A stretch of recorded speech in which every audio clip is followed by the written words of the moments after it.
Hello, welcome. This is a video review through International Book Promotions and Jazz, so you can check them out at IBP.com. This video review is a service. I wrote the script, set it up, read the books, which is great, and now I'm doing this review, so that is my disclosure. Okay, this review is for Revised Orders by Irene Helenowski. Alright, it's a great book. It is the second book in a trilogy, and all in all, it should be read with following the first book, and then when I finished it, I was very much looking forward to reading the third book. And then the author's growth as a writer was amazing. The first undertaking, the first book, is incredible and genius, but her second book is better, and the story centers around the multiverser, which is a machine that people can travel into other dimensions. Now, there is a bad guy named Anton who runs the Order, and they are taking over, and they're terrible, they're evil, and it just goes off the chart. The actions that they take against humanity. Uh, so this book here is an adventure. Uh, I see that the real hero in this book is actually the girl named Tina.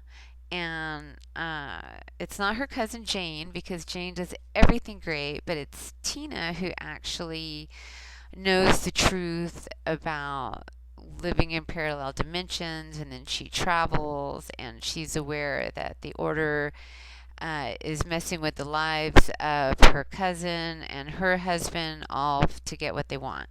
So the story goes from one adventure to the next, from one parallel universe to the next, from one horrible highness, an injustice against humanity to another. But it really is all to show what the Order is willing to do to stay in power.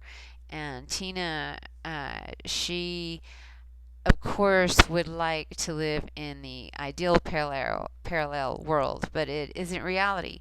So her struggle is to embrace who she is in the one reality that she was actually born into, even though that she knows that she can travel to other dimensions. And then she also has a friend that tempts her to travel, and therefore, without giving the story away, the adventures begin.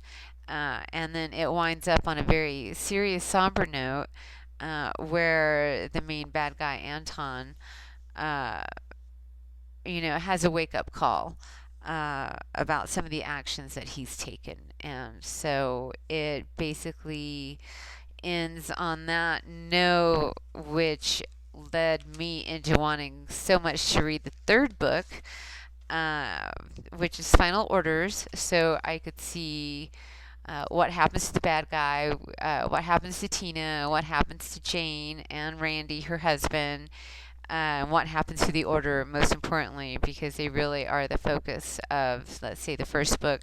The second book, I really do see that it is Tina who struggles to do the right thing over and over again, and then others in the book and other characters are also called out to help save humanity and help save the universe. So it has superhumans, superpowers, parallel universes, multiverser, which is a box that you can go into and travel.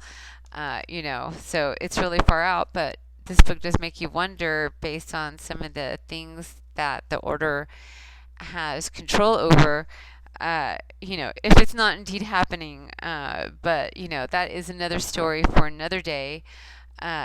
These times are rough and tough, and don't we all wish that we could just step into a phone booth and go to a world of our choosing? And Tina as well wishes that, but ultimately we see throughout this book over and over again that no matter what she wants, she chooses do the right thing over and over again. And I strongly suggest everyone read it. It'll give you, uh, you know, insight into many, many different worlds and different dimensions, and open up your mind and make us wonder about our own reality and what we can do to make it better and stand up for injustice and to do the things that are right, like Tina does. Tina rocked it, and so did the author. Thank you for joining me. Bye bye.